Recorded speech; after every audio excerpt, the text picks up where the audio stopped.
പണ്ട് പണ്ടൊരിക്കൽ ഒരു ഉൾക്കാട്ടിൽ ഒരു മാൻ ജീവിക്കുന്നുണ്ടായിരുന്നു. ആ മാനാകട്ടെ ഗർഭിണിയായതുകൊണ്ട് പ്രസവവേദന അനുഭവിക്കുന്നുണ്ടായിരുന്നു. അന്ന് ഒരു സന്ധ്യാസമയമായിരുന്നു. ആ കാട് മുഴുവൻ കാർമേഘങ്ങൾ കൊണ്ട് പൊതിഞ്ഞു. മേഘം ആ പ്രദേശം മുഴുവൻ നിറഞ്ഞതുകൊണ്ട് തന്നെ നല്ല ഇടിയും മിന്നലും ഉണ്ടാകാൻ തുടങ്ങി. അതോടുകൂടി അവിടെ കാട്ടുതീ പടരാനിടയായി. ആ മാനിന് അവളുടെ മാളം കാട്ടുതീ പടർന്നത് മൂലം ഒഴിയേണ്ടി വന്നു. അവൾ ഓടി ഓടി ഒരു നദിയുടെ തീരത്തെത്തി. അപ്പോഴേക്കും കുഞ്ഞിന് ജന്മം നൽകാനുള്ള സമയമായിരുന്നു. അവൾ ആ നദിയുടെ അടുക്കിലെത്തി. അല്പം വെള്ളം ആ നദിയിൽ നിന്ന് കുടിച്ചു. അപ്പോഴാണ് അവളുടെ മുഖം നദിയിലെ വെള്ളത്തിൽ കാണാനിടയാകുന്നത്. ഉടനെ അവളുടെ മനസ്സിൽ ഒരു ഉത്കണ്ഠ നിറയാൻ തുടങ്ങി. കാരണം അവളുടെ ആകെ ഉണ്ടായിരുന്ന താമസ സ്ഥലം കാട്ടുതീയിൽപ്പെട്ട് കത്തി അമർന്നിരുന്നു. അതുമല്ല, അവൾ അവളുടെ കുഞ്ഞിന് ജന്മവും കൊടുക്കാനുള്ള സമയമായിരിക്കുകയാണ്. പിന്നെയും അത് വെള്ളം കുടിച്ചുകൊണ്ടിരിക്കെ അടുത്തുള്ള കുറ്റിക്കാട്ടിൽ നിന്നും ആ മാൻ ഒരു ശബ്ദം കേൾക്കുന്നു. അവൾ പേടിച്ച് അങ്ങോട്ടേക്ക് തിരിഞ്ഞു നോക്കി.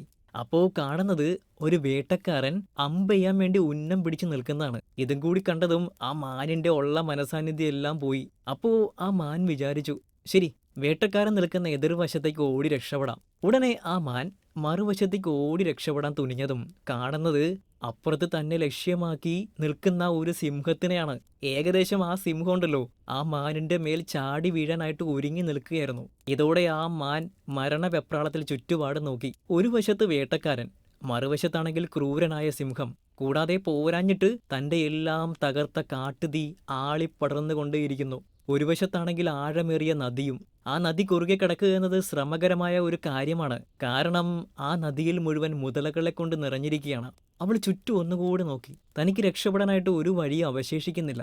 ആ മാൻ മനസ്സിൽ ചിന്തിച്ചു, ഇനി തന്റെ ജീവൻ രക്ഷപ്പെടുക എന്ന കാര്യം വളരെ കടുപ്പമാണ്. ആ മാൻ തന്റെ മരണം തീർച്ചപ്പെടുത്തി. ആ മാൻ കരുതി, ഞാൻ എന്തിനാണ് ഇനി പേടിക്കുന്നത്? മരിക്കുമ്പോൾ എന്തുകൊണ്ട് എനിക്ക് അന്തസ്സോടെ മരിച്ചുകൂടാ? ആ മാൻ ശാന്തമായി. ആ മാൻ വീണ്ടും യാതൊരു ഭയവും കൂടാതെ ആ നദിയിൽ നിന്നും വെള്ളം കുടിക്കുന്നത് തുടർന്നുകൊണ്ടേയിരുന്നു. എന്തെങ്കിലും നല്ലത് സംഭവിക്കും എന്ന പ്രതീക്ഷയോടെയാണ് അത് വെള്ളം കുടിച്ചുകൊണ്ടിരുന്നത്.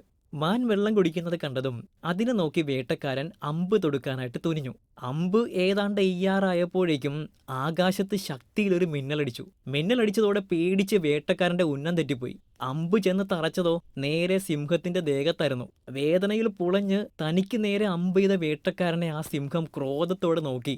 ആ സിംഹം ആ വേട്ടക്കാരനെ നേരെ ആക്രമിക്കാനായിട്ട് പാഞ്ഞെടുത്തു.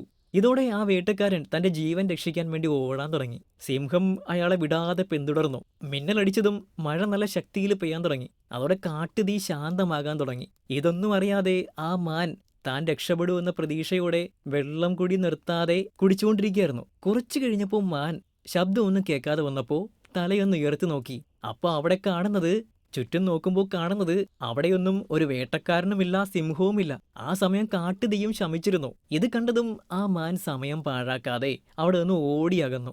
അങ്ങനെ ആ മാൻ ഒരു സുരക്ഷിതമായ സ്ഥലത്തെത്തി തന്റെ കുഞ്ഞിനും ജന്മം നൽകി.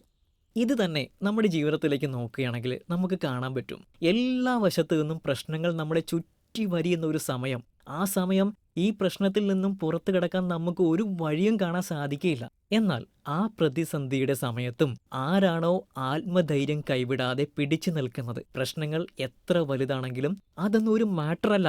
ആ പ്രശ്നത്തെ പേടിക്കാതെ നിൽക്കുന്നത്, ആ പ്രശ്നത്തെ തുറന്ന മനസ്സോടെ പോസിറ്റീവായി നേരിടുന്നവർ, അതായത് ആരാണോ പ്രശ്നങ്ങളെ ധൈര്യത്തോടെയും പോസിറ്റീവായ ചിന്താഗതിയോടെയും നേരിടുന്നത് അഥവാ ഫേസ് ചെയ്യുന്നത്, then remember there has a hope. തീർച്ചയായും അവിടെ ഒരു പ്രതീക്ഷയുണ്ട്. ആ പ്രശ്നങ്ങളിൽ നിന്നെല്ലാം തീർച്ചയായിട്ടും അവർ പുറത്ത് കടന്നിരിക്കും. Because an invisible power will be there to save them. ഒരു അദൃശ്യ ശക്തി തീർച്ചയായിട്ടും അവർ രക്ഷിക്കാൻ വന്നിരിക്കും.